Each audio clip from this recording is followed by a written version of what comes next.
All right, everyone. How's it going in the Speakers, Authors, and Coaches Network? I am here with the one and only Les Brown. How are you doing today, Les? I'm better than good, better than most, and sometimes even better than that. But I'm really especially blessed because I met you today. Oh, well, thank you so much. Thank you. Thank you. Uh, Les, starting out today, I'm going to start out a little bit differently because we just had our conversation before. We found Yes, we have. We got mutual a lot love. in common. Yes. A mutual love for all things Disney. So I'd Yeah. love to hear, what does Mickey Mouse mean to you? Mickey Mouse is a symbol of happiness. As a kid, I love when MIC, see you real soon, KEYY, because we like you. MOUSC, Mickey Mouse. So as a kid, that brought a lot of joy in my life. I had a lot of challenges coming up. Born in an abandoned building on a floor in a poor section of Miami, Florida called Liberty City, being a foster child, then ultimately being adopted, one of seven, have a twin brother. And the place where we were raised, it was very challenging. February 17th, I just turned 75. So I came up in a very harsh, very difficult time. And that was a place where I could escape and have joy and happiness and laughter. And it brings me joy to this day. I'm a big kid. People say when they hear me speak, I have more people comment on my laughter than they do on my content. They say, "Oh, I love to hear you laugh." I was, nobody's ever said in my 51 years of speaking, "Oh, I love the quotes that you give." Your laughter. Oh my God, please do laugh today, okay? Well, it's true. Because one of the comments, I asked people if you have questions, send in the questions. And I had quite a few comments that said, I don't really care what you ask them, just get them to laugh. Right. Okay. See, yes, right. So I have a lot of joy, and I'm blessed. I am a 27-year prostate cancer conqueror because of God's grace and mercy. And when I think about the fact that I believe that we were created by the Creator to create. And to me, my goal is, somebody asked me, what do you want said about you when you die? And I said, I want them to say, I aspired to inspire until I expired. So I'm still doing it. I'm still going strong, and I love it. It's my passion. It's my life. Wonderful. And I love that, hearing that, because I'm very much the same way. I'm a big kid, and I love being a big kid. I can be serious when it's time to be serious. Yes. But, I think the world's too serious sometimes. I think we got to have fun. Without any question. And you have to find it, because there's sadness, there's tragedy everywhere. But in the midst of it, you have to find some joy, some insight. I always ask the question, what am I learning from this experience? And how do I handle this? And what's next for me? When you have someone look at you and say, you have cancer, those are 3 words that no one ever wants to hear. And 3 most feared words in 7 different languages. Mm-hmm. So what? Now what? What do I do now? And I remember Dr. Alfred Golston, who was a very unusual kind of doctor, an oncologist. And he said, you have cancer. And I said, can you give me a second opinion? He said, yes. And you're ugly too. I said, no, you didn't. I did. Did you just call me ugly? He said, yeah. And we both started laughing. And then he said, but you got this. We determine the diagnosis. God determines the prognosis. You and God will determine how long you be here. You got this. And when we laugh, the mind shuts down and the heart opens up. And so when he said, "You got this. You and God determines how long you're going to be here." That went straight to my heart at the cellular level. And when I left there not engulfed in fear, but engulfed in knowing, I got this. This does not have me. This is a growth experience. And I'm going to dance with this, and we're going to have a great experience with this. And so there are things that at the time you go through them, you feel they happen to you, but there are periods in your life as you live forward, you look back and you realize they happen for you. And so I have grown mentally and emotionally and spiritually.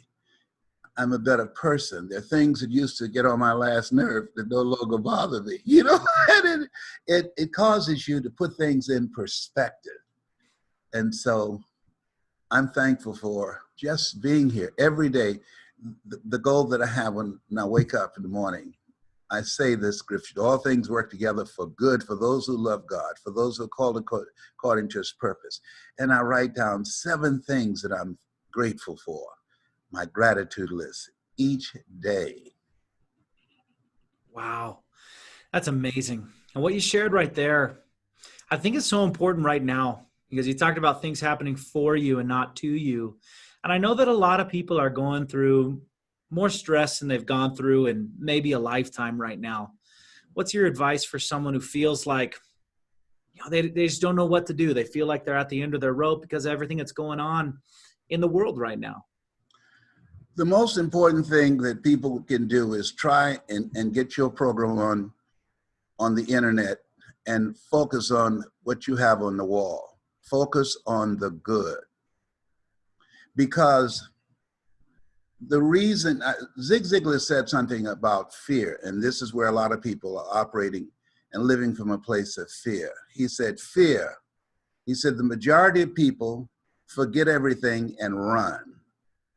But there's a small number of people who face everything and rise. And the people who face everything and rise, they spend time looking for the good to focus on, to be fueled. That if you focus on the good, you will allow your fears and doubts to starve to death. Focus on the good, find it because it's there. And when we look at where things are right now, we have to really make a conscious, deliberate, determined effort and building mental resiliency because we're taking a lot of hits. We're in places where we've never been before.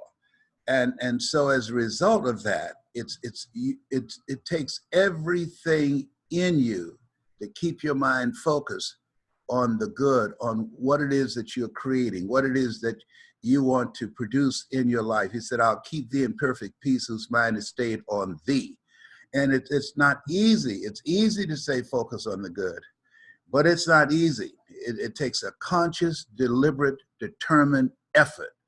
A negative person can see opportunities and they will only focus on the obstacles. But a person who's an optimist will see obstacles and they will focus on the opportunities. And so that becomes habitual. We can't control the thoughts that come in our minds, but we can control the thoughts that we choose to dwell on. Focusing on the good will begin to decrease the stress and the anxieties. Focusing on the good puts the ball in your court. It gives you a power of responsibility. George Bernard Shaw said, the people that make it in this world, they look around for the circumstances that they want. And if they can't find them, they create them. And I feel they create it by focusing on the good, by not giving up, by not becoming frustrated and feeling disempowered. Wow, that is absolutely incredible. I love everything that you shared there. And that's totally what I believe.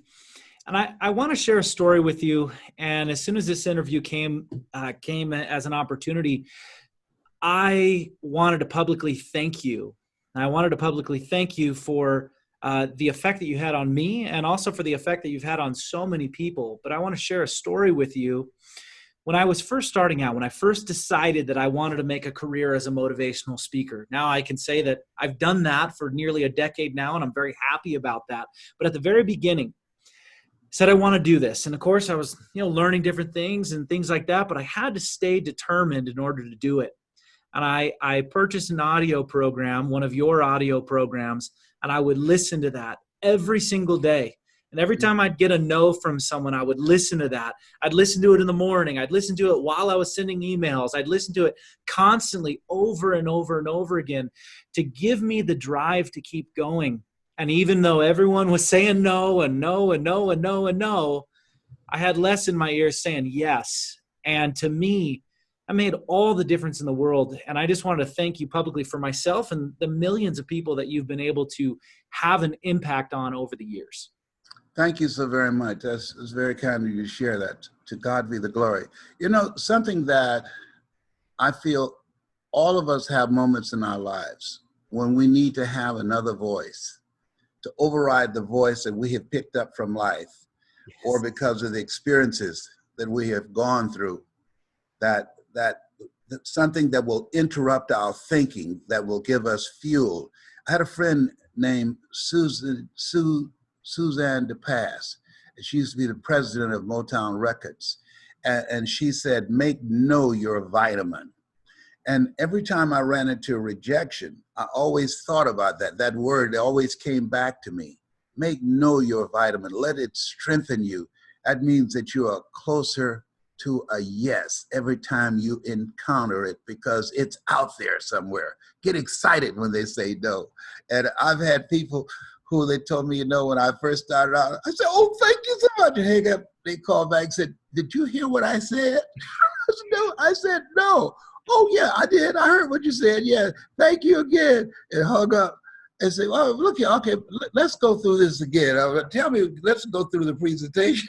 Because I didn't have no attitude, they wanted me to go through the presentation again because now they felt that they were missing out on something. Well, one of the things that you helped me do, and I think you helped many people this, is a very famous line of yours. Is that you gotta be hungry. Yeah, that's right. You gotta be hungry.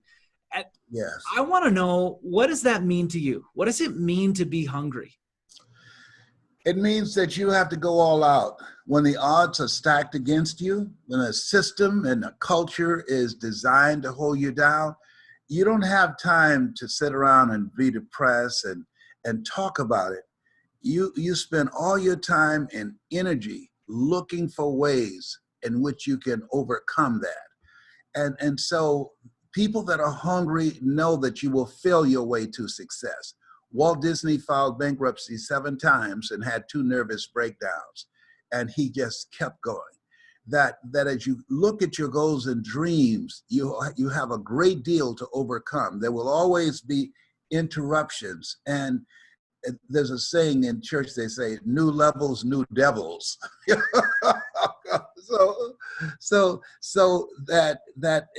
the people who are hungry, they don't care. They believe like Willie Jolly, who said a setback is a setup for a comeback. We have comeback power.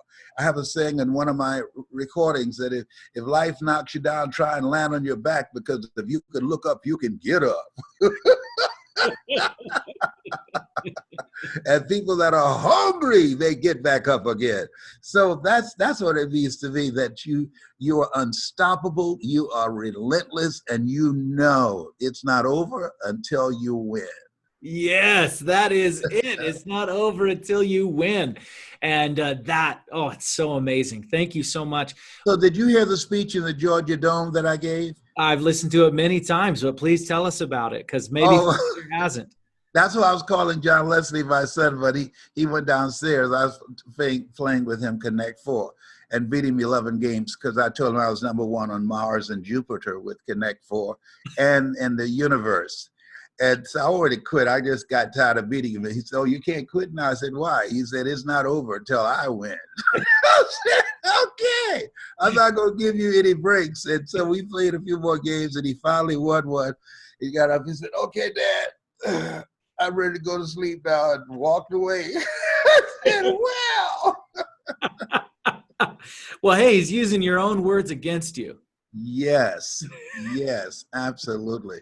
And so we have to know that there's a win for us in so many areas of our lives. And the key is to be persistent. As Og Mandino would say, I will persist until I succeed. And to persevere, that you're going to go through some tough times. Life is hard. However, if you do what is easy, like quit, become frustrated. If you do what is easy, your life will be hard. But if you do what is hard, your life will be easy. Mm, beautiful. Where did you come up with that saying? I mean, it's so iconic and so catchy, this idea of being hungry. What's the origin of that? I was working with my mother, and she was doing days work on Miami Beach for these wealthy families, and I was required to rake the yard and to come in the house and clean some spots off the floor. And so Mama was cleaning the other room. She cooked for these families, and we ate the food left over from the families that she cooked for. And she kept their children. We wore the hand-me-down clothes of the children that she kept. And I was required to remove some spots off the floor. And so Miss Harris asked my mother, she said, "Baby, come in and go in that room and get that hat that I love so very much." It was a special hat that she wanted to wear that day. And my mother went in the room, and all of a sudden, I heard this clapping of her hands. And I said, "Mama," she said, "what is it, Leslie?" I said, "Why are you clapping your hands?" She said, "Don't you worry." She just, "You do what you're supposed to do." And then she came out of the room and she said, "Miss Harris, it's not in there." So she said, "Well, check this other room over there." And she went in the other room, and my mother, once again, she started clapping her hands. And I said, "Mama," and this time she's aggravated. "What is it, Leslie?" I said, "Why are you clapping your hands?" She said, "Didn't I tell you to do what you're supposed to do?" I said, "Yes, ma'am." And at that moment, Miss Harris came over. She said, "I can tell you why she's clapping her hands." And I said, "Why?" And she said, "When I have colored people or any of the help looking for something for me and I can't see them, I make them clap their hands to make sure that they're not stealing." And I dropped the cloth that I was wiping the floor with. I stood up, and at this time, you were not allowed to look white people in the eyes. And I looked her in the eyes. I didn't look down. And I said, "My mother is not a thief." I said, "She loves you and she loves your children. When she talked to the neighbors about you and your children, she say, 'My children, the Harris family.' And my mother would never steal from anybody." And she looked at me and she was shocked because this was unprecedented. And she walked out of the kitchen. And I got back down on my knees and I started scrubbing the floor in the spots. And I said to myself, nobody will ever make my mother clap her hands again because they think that she's stealing. When I become a man, I will take care of her. She will never go through something like this ever again. And that gave a birth of hunger in me to want to make something of my life, to want to provide for her, to want to be able to take care of her. I wanted to buy her a home. I'm here because of two women. One gave me life, the other one gave me love. God took me out of my biological mother's womb and placed me in the heart of my adopted mother. And so when I turned 18, I said, "Mama, you'll never pay another bill." And I took care of her until she passed at 89. And that, I feel like Abraham Lincoln, who said, "All that I am and all that I ever hope to be, I owe to my mother." And my hunger to make her proud, my hunger to take care of her, the hunger to generate enough income to buy her a home, that has stayed with me. That had become a guiding principle in my life. There was a reporter who asked her during the time I had a talk show, King World had paid me to do. And they asked her, how did you know you can raise 7 children by yourself, never having any kids, third grade education? And she said, I just believe that the Lord will make a way somehow. And so that has been a guiding principle in my life. The neighbors call me Mamie's boy. They said I just like her. Whenever I speak, I end my presentation by saying, this has been Mrs. Mamie Brown's baby boy. and so I just believe that the Lord will make a way somehow, that we do what we can do, and God will do what we can't do. And so that has governed my life. And the scripture says, those who hunger and thirst after righteousness, right thinking, right vision, right words, right action, right relationships, shall be filled. And so when you're in alignment with your purpose, and I believe that we were not born to work for a living, but to live our making, and living our making will make our living, that hunger will create a presence that will open doors you did not see and allow you to do things that you don't even know you can do right now. Wow. What an amazing story. I just want you to let you know, in the group, watching this live, we got 75 people on here, and there's hundreds of comments of people talking about what an incredible story that is. People thanking you for that incredible story. I believe that one of the reasons why you have been so successful, you are one of the top motivational speakers of all time. And I believe so much of that has to do with your ability to tell stories. You are an incredible storyteller. How does one become a better storyteller? We have lots of speakers watching this. How can they become better storytellers? I am so glad you asked that question because it became the key to my success. When I came into the industry has been governed by the Dale Carnegie course. Tell them what you're going to tell them, and then tell them what you told them. Giving people information, basically from the book Think and Grow Rich by Napoleon Hill.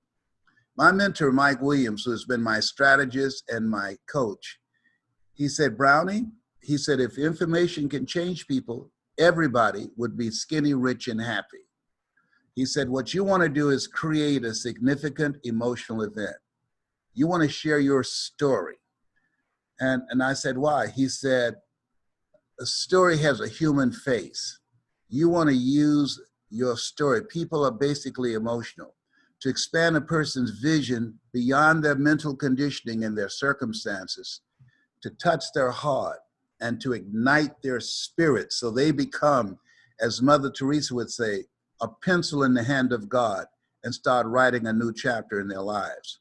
And so it's very important for you to align yourself with someone that you have admired what they do and how they speak and the role that you want speaking to play in your life. And he was a very talented, still is, speaker. And I've said, can you teach me how to do this? And I hired him as my strategist. And so when you're telling a story, there's several elements that's very important. Number one, when you're giving a presentation, people are asking 3 things. Who are you? What do you have? And why should I care? That's number one. Because people will be influenced and trust people they get to know, like, and be able to create a connection with. The second thing is that when you tell the story, you never make a point without a story. You never tell a story without a point. And so you want it to use your stories strategically to empower them so that as a result of them hearing you, they leave there feeling better about themselves, but talking about you. And the third thing is that's very important. You use stories to create an experience. Oliver Wendell Holmes said that once a man or woman's mind has been expanded with an idea, concept, or experience, it can never be satisfied to going back to where it was. And there are 5 other things, but let me share this with you. The average speaker, according to the National Speakers Association, get around 25 calls a month. I mean, a year, I get over 3,000. So that proves, not, and I don't say that to impress them, but to say, this works. I know that this works. I've spoken in over the 51 countries. And so using your story, and it does not have to be a down and out story. It could be a story that you witnessed.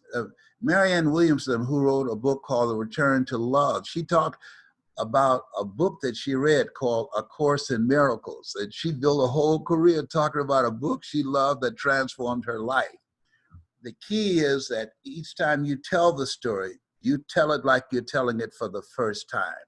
Because there are people in the audience, even though there's some who've heard the story, but there are some who've not heard that story and they're hearing it for the first time. And even those who've heard it before, they want you to tell it like you told it when you first told it. Like when I buy music, I don't want you to start ad-libbing. I want to hear what I purchased. Do it like you did it for the first time. My former wife is Gladys Knight, and she did a song called Midnight Train to Georgia. And she never improvised. She will always do it the same. And I appreciated that.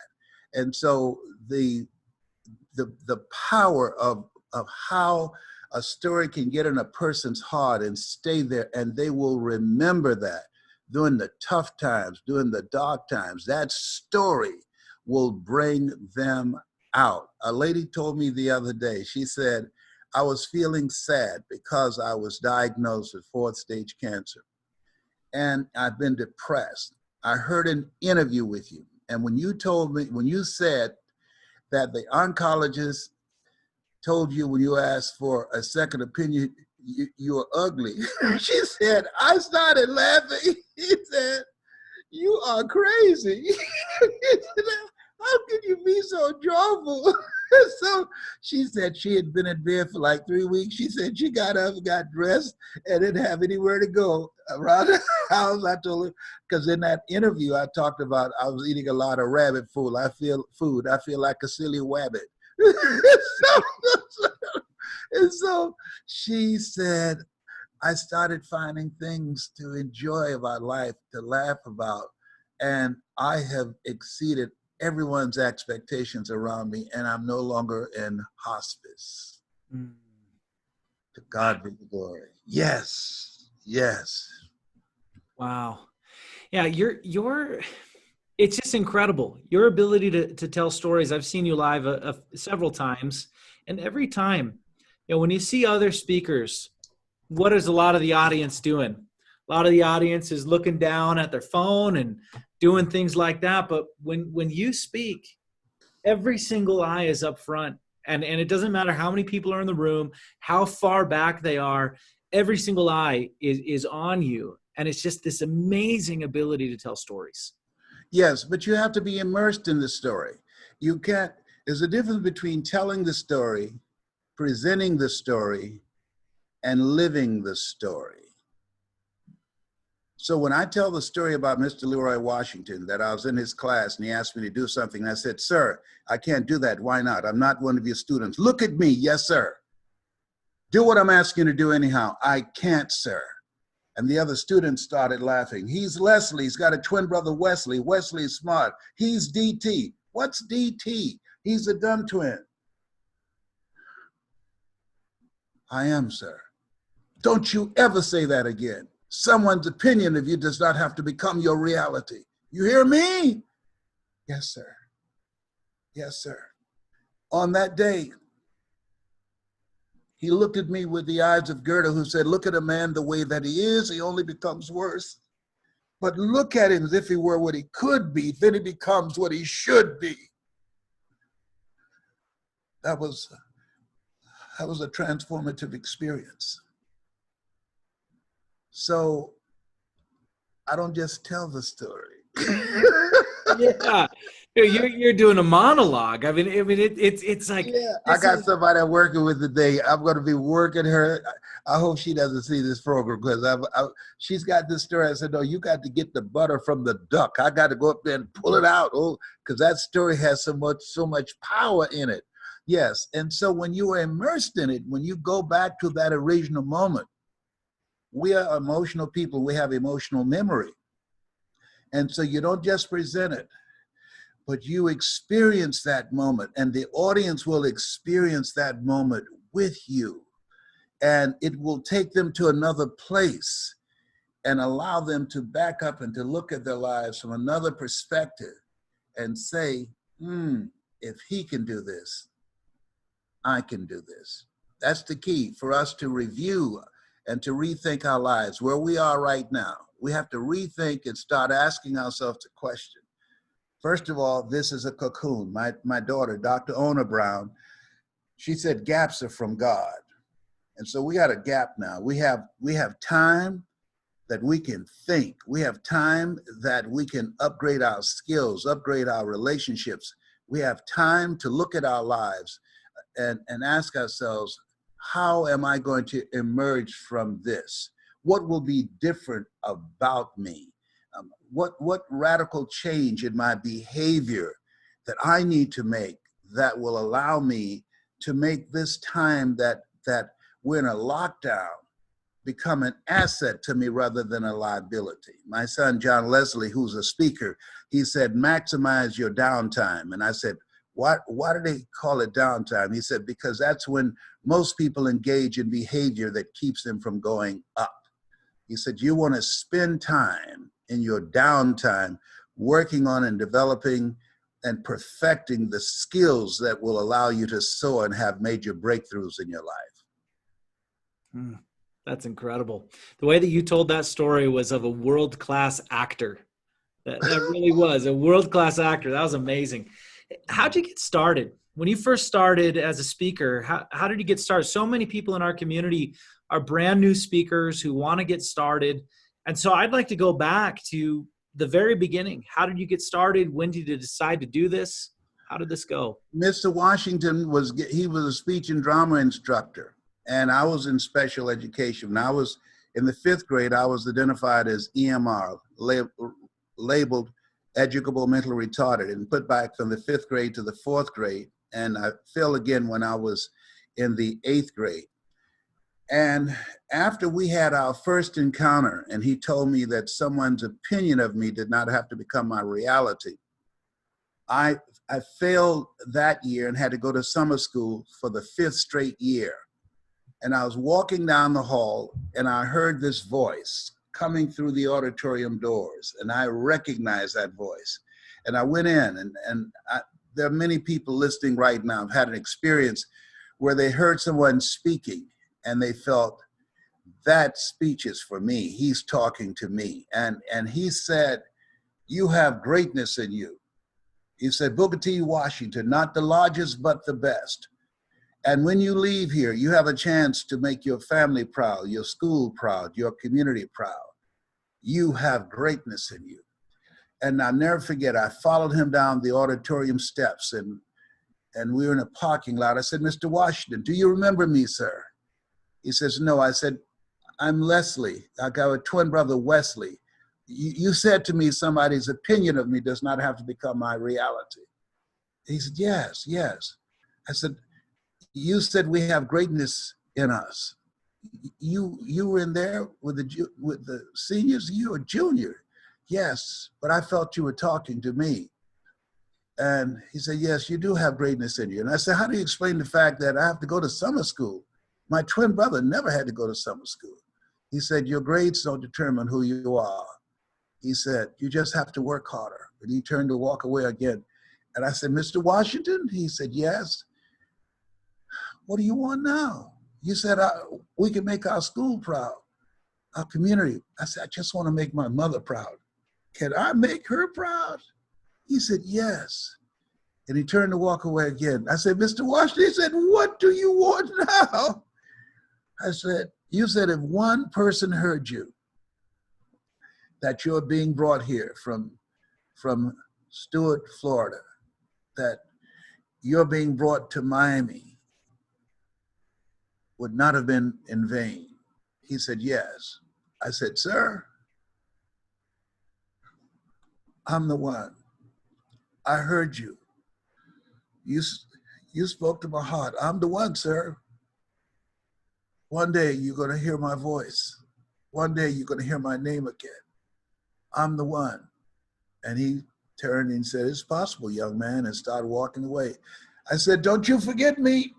My mother works in the cafeteria, Miss Mamie Brown. I'm her baby boy. I'm the one.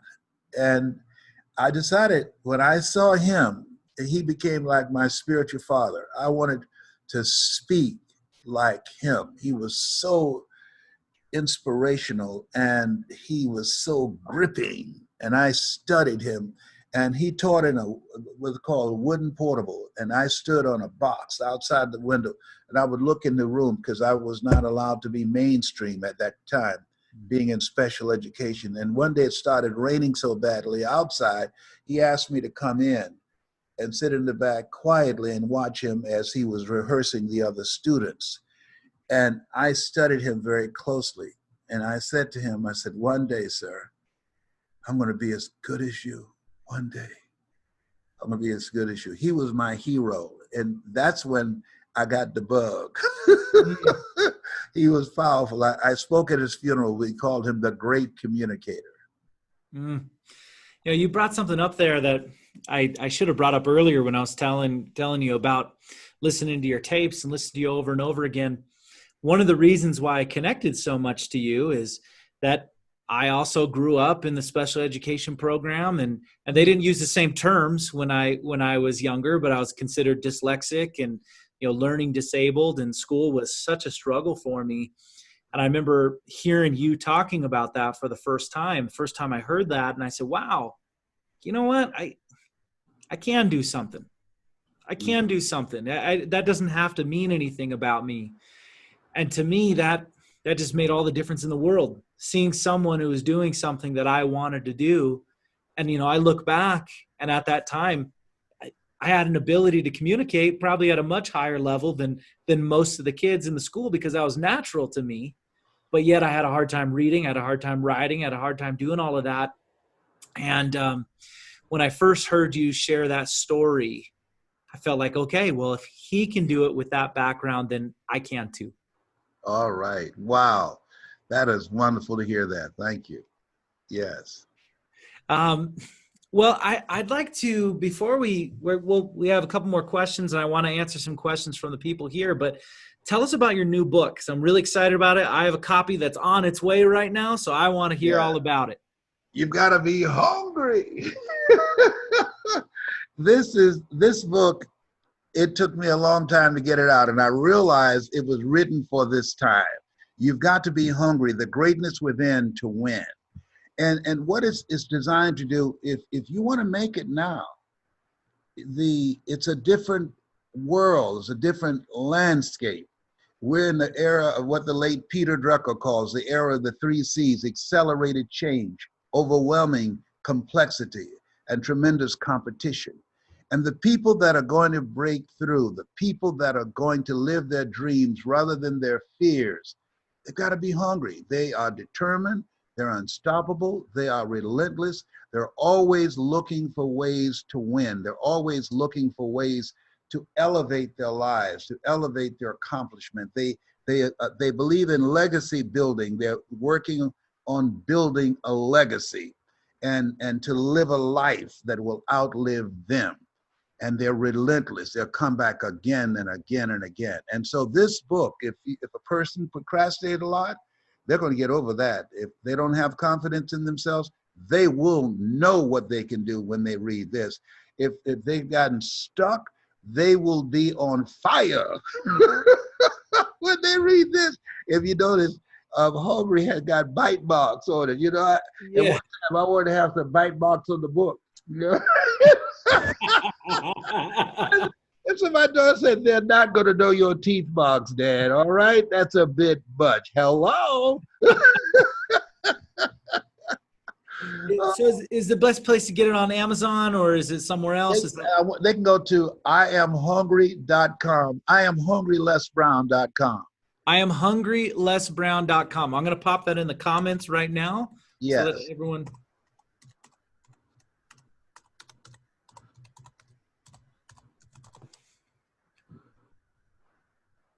Let's see. You know, this morning preparing for this, I was listening to you talking about being hungry. and you Yeah. were telling a story about uh, wanting peanut M&Ms and sweet potato pie from your mom. So Yes. you hungry. I like it. It made me hungry in multiple ways.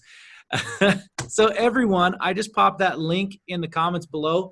Everyone who's watching now, if you've got value out of this, if you've got value out of the group, if you've got value out of anything that Les has done, I'm asking you, just go buy a copy right now. I already got my copy on the way. Go and buy a copy right now. I want Les to know how much we in the Speakers, Authors, and Coaches Network truly appreciate him taking this time. So go get your copy today. As soon as you get off this call, go. And in fact, you could do it right now while you're still listening. Get this book. I know that you're going to love it. Absolutely go and do it. Thank you so much. It's very kind of you. Yeah, well, you are welcome. Couple last questions. Like I said at the beginning, there's a lot of crazy stuff going on right now. And if you were to speak on national TV tonight, if you had a spot on national TV tonight, what is the message that you would have to share for our country and for our world? I have been dealing with that all day long. That question. What would I say now? And what I would say is that what happens in the community is created by the community, and it can be changed by the community. And the secret into creating the transformation is not to give up in spite of all the frustrations, in spite of all the disappointments, in spite of all the setbacks, is to stand our ground in terms of knowing that this has not come to stay, it has come to pass, and that we will get through this and create a brighter tomorrow, but not to become frustrated and collectively decide to go crazy. And I understand that feeling when everything you've done in spite of the things that have been holding you back and cooperating. I read something today that if I was younger, I would have been angry, but I didn't get angry today because I'm an older guy. And so a mayor out of Mississippi said he saw nothing wrong with the killing. He said he saw it several times, the knee on this black guy's neck, and he died.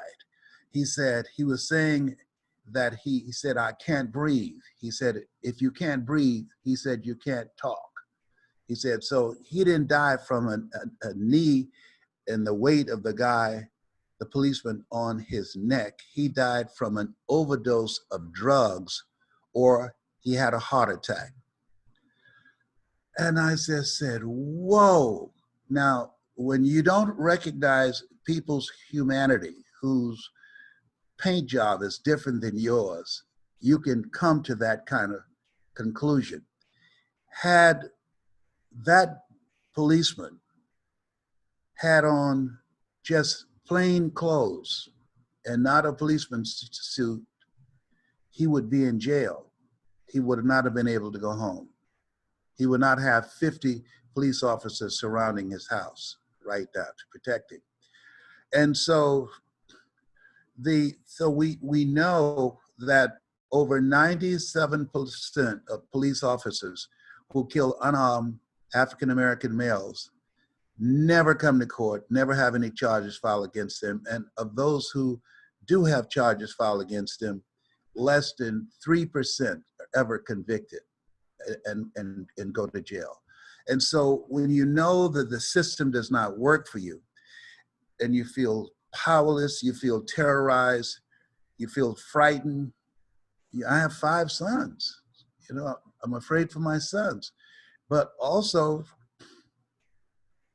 you're not safe in your own home. I mean, the police went into this young lady's house. They did a raid, and they selected the wrong house, and they shot her in bed 8 times. 8 times. They're in the wrong house, and the guy that they were looking for was already incarcerated. He's already in jail. So there's no report where the guys who did that they had any charges filed against them. Arthur McDuffie, I went to school with him. and it was, and 6 police officers beat him to death. And what they said was that he had a motorcycle accident. And when the autopsy was done, his skull was cracked from them beating him with the nightsticks. And so the coroner said, no, no, no, this man was beaten to death.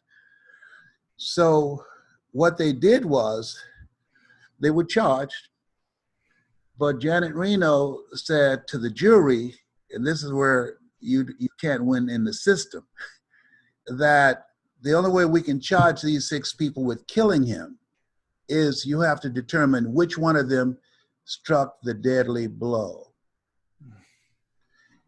There were no videos, and even if they had videos, who could tell?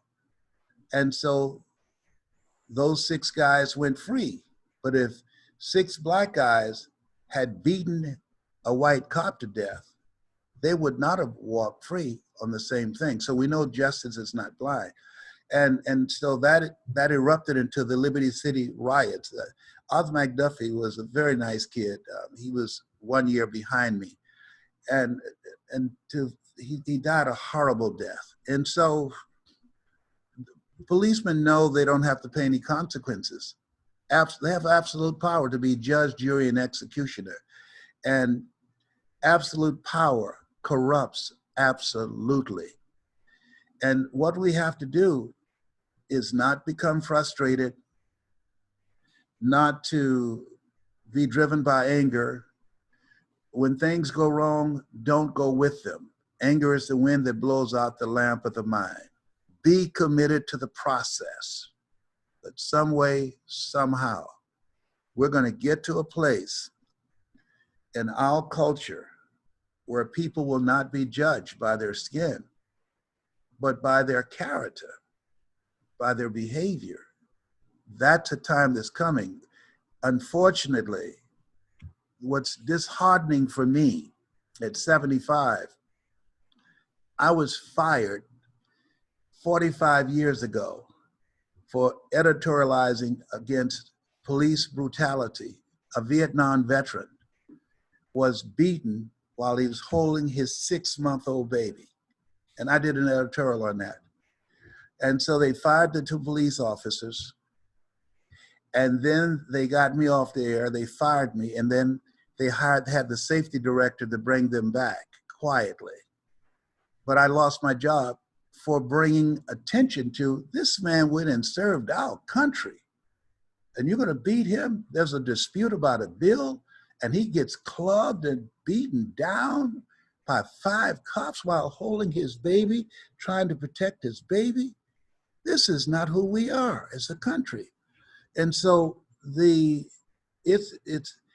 I'm shocked with the level of hatred. I remember when I was with my mother on Miami Beach, and they had these signs that said, Jews, dogs, and coloreds not allowed. And I asked my mother, I said, Mama, why do they hate us so much? Because there are places on Miami Beach where dogs can go that we could not go. You know, we would be arrested. And she said, I don't know, Leslie, but don't you ever be like them. Don't you ever be like them. Do you hear me? I said, yes, ma'am. No, she said, love people, but don't ever be like that. You do right by people, regardless. God is still in charge. And that really, I admired that sense of her. She never, ever talked about having to clap her hands. I was infuriated, but she wasn't. She never talked about a time that I was downtown, 95 degrees in Miami, and I let her hands go, and I ran up. I was 5 years old and started drinking from a water fountain. And all of a sudden, she grabbed me by the neck and said, don't you ever do that again. And she started beating me and punching me in my head and my face, my mouth. And I was screaming, Mama, it's me. She had this crazed look in her eyes. And then at that moment, a white policeman came by, and he was standing over watching. He started hitting his nightstick in his hand. And he said, okay, you can stop beating that little nigger boy now. I won't have to beat him.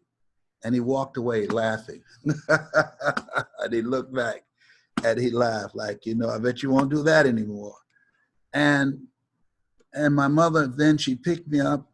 My mouth was bleeding. My eye was swollen. And I said, Mama, why'd you beat me like that? She said, Leslie, I'm so sorry. But when I saw that white policeman walking toward you, his face was red and he had his nightstick and he was going to hit you, I had to think quickly. And I did the best thing I could to distract him from beating you.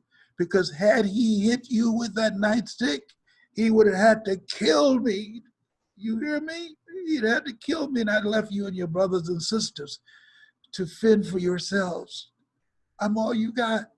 And I said, I'm all right, Mama. It didn't hurt that badly. Yes, it did. No, Mama, it's okay, fine. And my eyes swollen, my lips bleeding. But at 5, I'm just thinking, wow, this man had a gun, he had a nightstick. I just drank from a water fountain. She said, that water fountain is for whites only. We can only drink from the ones over there. That's for coloreds. I said, okay, all right, Mama. So she said, don't you ever do that again? I said, I won't. I promise you I won't. And so at night, man, when I got home, I started looking at the world differently. I became an old man. The neighbors would keep my brothers and sisters, but they wouldn't keep me. They said, Mamie, you have to take Leslie with you because he's a little touched in the head. We can't be responsible for him. Something wrong with him. And so, but it caused me to look at life differently. But most importantly, I'm Mamie Brown's son. I said, regardless of what I'm dealing with, I'm going to find a way to win, to take care of her. That was the most important thing. In that kind of environment where you're the last hired and the first fired, I'm going to find a way to take care of my mother.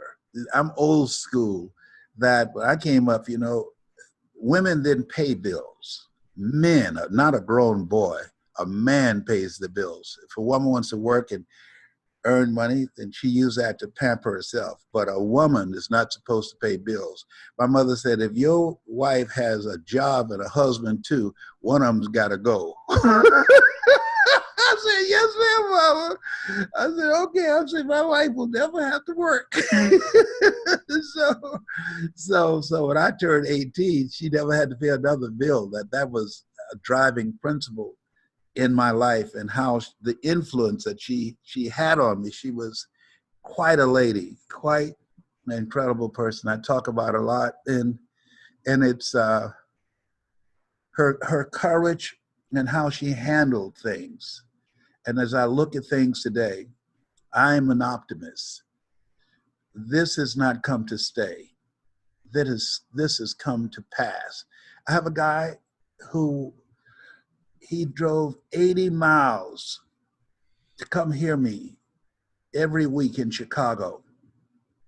And he was a quadriplegic. He used to be a skinhead, and he fell out of a tree and he was paralyzed and became a paraplegic. And he had a bumper sticker. I mean, his license plate had SOS, and it stands for same old S, okay? And his mother said, my son was trying to find a way to take his life. He was deeply depressed because he became a paraplegic. And someone told him to turn on television. He saw me on public television. And she said, and I saw his eyes light up when you talked about how you became a disc jockey. And he heard you were in Chicago. And he decided he wanted to come to see you. And he came, and I was doing a youth training. And he drove every day for 2 weeks, 80 miles one way to come see me. And it changed his life. He changed his license plate to life is beautiful.